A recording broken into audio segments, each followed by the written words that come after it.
In 1907, the United States was in the midst of rapid industrialization, yet its financial system was fragile and lacked a central bank. The 1906 San Francisco earthquake caused massive losses, triggering capital repatriation from Europe and a monetary contraction in the U.S. From 1906 to early 1907, the stock market suffered a silent crash, and the economy slipped into recession. Copper was a vital industry at the time, and speculators set their sights on the stock of United Copper Company. In October 1907, the Heinz brothers and Ice King Charles W. Morse attempted to corner the stock of United Copper. Between October 14th and 16th, their cornering scheme collapsed, the stock crashed, and brokerage firms were forced to close. As news of the failure spread, banks linked to the Heinzes and Morse faced bank runs. The bank where Heinz served as president experienced a run, prompting the New York Clearing House to launch an audit. On October 18th, reports emerged that Charles T. Barney, president of the Knickerbocker Trust Company, was associated with Morse. Bank runs spread rapidly, pushing the Knickerbocker Trust, New York's third-largest trust company, to the brink of crisis. At the outbreak of the panic, 70-year-old financial magnate J.P. Morgan emerged as the pivotal figure. Morgan quickly convened leading New York bankers to discuss rescue plans. He dispatched Benjamin Strong, who later became the first president of the Federal Reserve Bank of New York, to examine the Knickerbocker's books. Due to uncertainty over its solvency, Morgan refused to bail out the Knickerbocker. On October 22nd, the Knickerbocker Trust suspended operations and officially collapsed. Its failure triggered a chain reaction, with runs spreading to other trust companies. Morgan persuaded presidents of other trust companies to provide liquidity, stabilizing the Trust Company of America. The panic spilled over into the stock market, leaving the New York Stock Exchange facing a liquidity crunch. Bank reserves plummeted, and overnight call loan rates surged to over 100% at one point. Morgan organized capital injections directly into the stock exchange to support brokerage firms. Tycoons including John D. Rockefeller also joined in providing financial aid. The U.S. Treasury injected approximately $40 million into New York banks.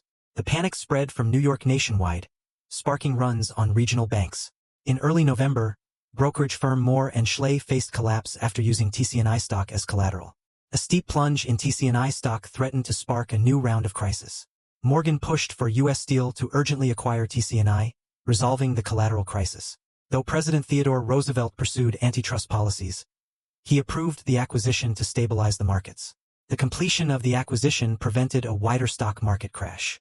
By early November, panic in the financial markets had largely subsided.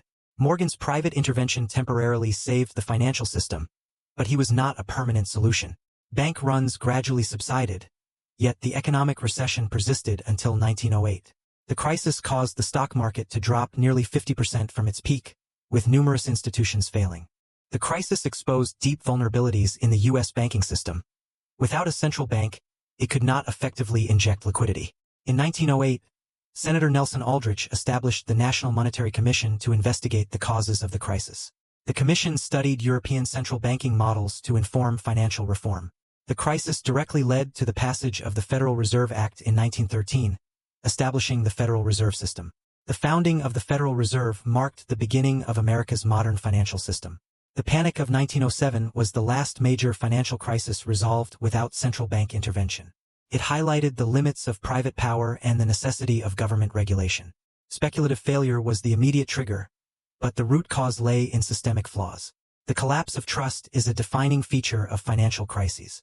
Morgan's role as a one-man Federal Reserve became a historical legend. Large-scale liquidity injections were key to defusing the crisis. The acquisition of TCNI prevented a chain of defaults. It showcased cooperation between a progressive president and financial titans amid crisis.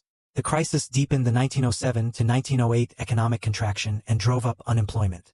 Calls for reform intensified in the aftermath. It formed a complete historical arc from financial panic to systemic reform. Today's financial safety net traces its origins to the lessons of 1907. Though brief, the 1907 banking crisis profoundly reshaped U.S. financial history, serving as a reminder: stability requires institutional safeguards, not just individual heroism.